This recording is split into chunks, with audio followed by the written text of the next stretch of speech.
नमस्कार। मैं हूँ डॉक्टर ओम बाबू और आप देख रहे हैं मेरा चैनल डॉक्टर फिजियोथेरेपी वाला। और आज मैं बात करने जा रहा हूँ सर्वाइकल स्पॉन्डिलोलाइटिस के बारे में। पिछले वीडियो में मैंने बात किया था सर्वाइकल स्पॉन्डिलोसिस के बारे में।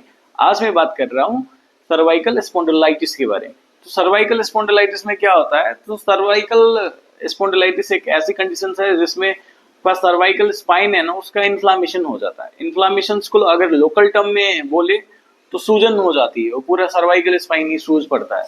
और उसकी वजह से क्या होगा, अगर जैसे तो आपको क्या होगा, अर्ली मॉर्निंग में सुबह सुबह जब आप उठोगे तो बहुत ही ज्यादा स्पाइन बहुत ही स्टिफ जाम लगेगा कि गर्दन में कोई मूवमेंट ही नहीं है। बहुत ही ज्यादा दर्द करेगा आगे पीछे करने में, नीचे ऊपर करने में।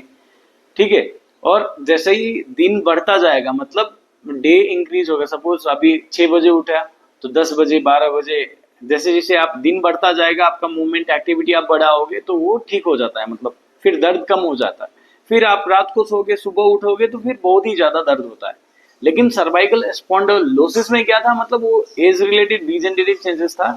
उसमें क्या होता है, आपका पुअर पोस्चर हो गया, कोई भी चीज बहुत दिन से आप रिपीटेडली कर रहे हो उसकी वजह से, चाहे आर्थराइटिस की वजह से, चाहे कोई भी इंजरी हो गया spine related, cervical spine related, चाहे वहाँ का लिगामेंट का इंजरी हुआ, चाहे कोई मसल्स में इंजरी हो गया, चाहे फैसेट जॉइंट में, तो सर्वाइकल स्पॉन्डिलोसिस उसकी वजह से होता है। लेकिन सर्वाइकल स्पॉन्डिलाइटिस में क्या होता है, इन्फ्लामेशन होता है। ठीक है। और अब जानेंगे कि सर्वाइकल स्पॉन्डिलाइटिस होता क्यों है। इन्फ्लामेटरी चेंजेस है भाई, तो हुआ क्यों? तो क्या होता है, आपका जैसे रिमोटाइड आर्थराइटिस का केस होता है, इसमें एक स्पेशल HLA-27 बोल के एक फैक्टर होता है। वो आपका ब्लड रिपोर्ट में देखने को मिलेगा। मतलब एक ऐसी इन्फ्लामेटरी कंडीशन जिसमें क्या होता है, बॉडी अपने सेल्स को मारना स्टार्ट कर देता है। ठीक है। तो स्पॉन्डिलाइटिस में सर्वाइकल स्पाइन दो रीजन से इन्फ्लाम होती है। एक तो हो गया बॉडी अपनी सेल्स को अपने आप मारती है उसके लिए, और दूसरा रीजन होता है अगर कोई इन्फेक्शन हो गया नियर बाई टिश्यूज में, चाहे एरिया में, उसकी वजह से भी होता है। जैसे लंग्स का टीबी हुआ था, सर्वाइकल स्पॉन्डिलाइटिस होने के चांसेस बहुत ही ज्यादा बढ़ जाता है।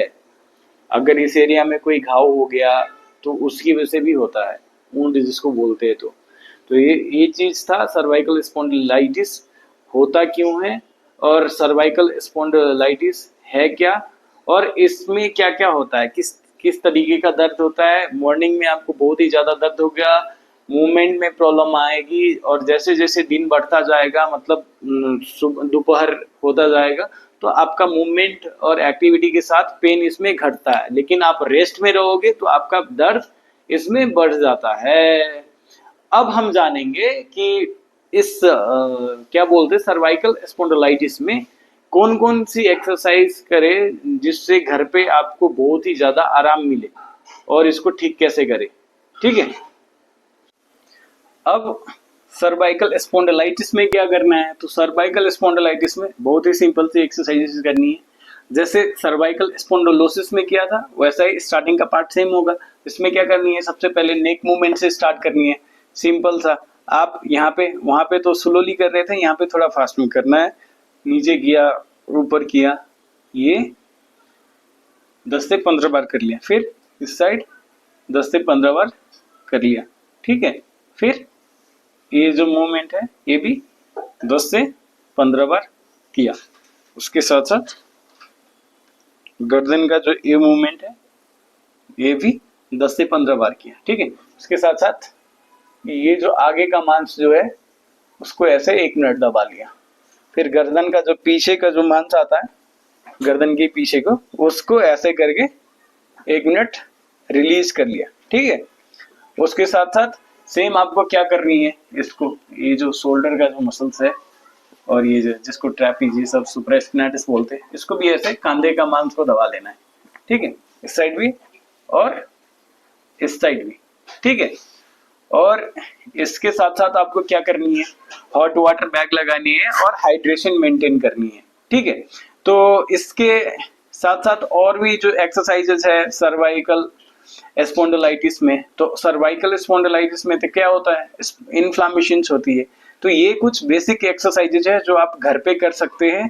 ठीक है। और उसके साथ साथ क्लिनिक में तो फिजियोथेरेपिस्ट आपको ट्रीट करेंगे ही, जो उनका जो फिजियोथेरेपी जो प्रोटोकॉल होता है उसकी बेसिस पे आपको ठीक करेंगे। और उसके साथ साथ ये सारे एक्सरसाइजेस करते रहिए। और इसके साथ साथ एक दो और एक्सरसाइजेस क्या ऐड कर लेनी है आपको, ये जो है स्पाइन सीधा करके, ठीक है, और ऐसे करके उसको खोलना है गर्दन को सीधा रख के, ठीक है, और फिर इसको ऐसे आगे की ओर कर लिया ये, और फिर अब हाथ को पीछे करके स्पाइन को ऐसे खींचा और फिर छोड़ा, फिर से खींचा और फिर छोड़ा। ये भी 10 से 15 बार करनी है, ठीक है। और इसके साथ साथ आपको क्या करनी है, एक बहुत ही इफेक्टिव एक्सरसाइजेस, एक सिंपल सा एक्सरसाइज है, उसमें आपको ऐसे कर लेनी है और खींचना है बस इसको, ठीक है, और होल्ड करना है, ठीक है। इसमें कोई मूवमेंट नहीं करनी है, बस इसको खींचना है, आगे से गमछा को खींचना है बस, ठीक है, और फिर रिलैक्स, फिर से खींचना है इसको और फिर रिलैक्स, इतना करना है। और इसके साथ साथ ये जो आपका कान के जो पीछे वाला पॉइंट है ना, ये इस रीजन को ऐसे ऐसे थोड़ा बहुत ऐसे ऐसे प्रेशर दबानी है उस एरिया में, ये वाला पार्ट में, ठीक है। कान से जो ऐसे पीछे का जो ऐसे आता है ना हिस्सा, उसको, ठीक है, सिंपल सी। इस साइड में भी करनी है सेम चीज, ठीक है, इतना कर लिए। और उसके साथ साथ लास्ट एक एक्सरसाइज में बता देता हूँ, वो ब्रीदिंग एक्सरसाइज, ठीक है। आपको सपोज राइट साइड में पेन आ रही है, चाहे लेफ्ट साइड में पेन आ रही है, तो सबसे पहले किसी भी साइड में पेन आ रही है, नॉर्मली पहले आप नॉर्मली सांस लेना और छोड़ना, फिर से सांस लिया और छोड़ा, नाक से लिया मुंह से छोड़ा, ठीक है। इफ अगर आपको लेफ्ट साइड में पेन आ रही है तो आपको क्या करनी है, लेफ्ट नॉस्ट्रिल को से सांस लेनी है और फिर लेफ्ट से ही छोड़नी है। अगर राइट साइड में पेन आ रहा है तो राइट नॉस्ट्रिल से सांस लेनी है, लेफ्ट को ब्लॉक कर लेना है, राइट से लेना है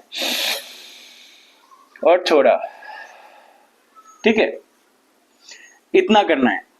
ये एक्सरसाइज अगर आप कर रहे हो तो 1 महीने से 1.5 महीने के अंदर लगभग आपका जो भी पेन था सर्वाइकल स्पॉन्डिलाइटिस की वजह से लगभग सही हो जाएगा, ठीक है। तो ठीक है दोस्तों, अभी आपने जाना सर्वाइकल स्पॉन्डिलाइटिस किसे कहेंगे और सर्वाइकल स्पॉन्डिलाइटिस और सर्वाइकल स्पॉन्डिलोसिस में क्या डिफरेंस है। और अभी आपने जो एक्सरसाइजेज सब देखा वो बहुत ही यूजफुल एक्सरसाइजेज है, आप घर पे करिए। एक्यूट फेस में थोड़ा बहुत ठंडा बर्फ का सेक रखिए, और जैसे जैसे 5-7 दिन, 10 दिन, 15 दिन, 20 दिन हो गया, उस अनुसार से फिर आप गर्म पानी रख सकते हैं, वो ज़्यादा फायदाकारक होगा। और इसके साथ साथ घर पे एक्सरसाइज करने के साथ साथ आपको नियर बाई फिजियोथेरेपी क्लिनिक में ज़रूर विजिट करिए, क्योंकि मैं घर पे आप जो कर सकते हो बस उतना ही बताता हूँ। मेन जो फिजियोथेरेपी पार्ट होता है जो हम क्लिनिक में करते हैं वो मैं नहीं बता रहा हूँ, क्योंकि अगर आप फिजियोथेरेपिस्ट से वो ट्रीटमेंट कराएंगे वो ज़्यादा बेहतर होगा और आप जल्दी हील हो पाओगे। तो मेरे चैनल को लाइक एंड सब्सक्राइब कर देना, और अगर YouTube से ये वीडियो देख रहे हो तो लाइक एंड सब्सक्राइब करो, अगर Facebook से देख रहे हो तो मेरा पेज फिजियो ओम बाबू को फॉलो कर लेना।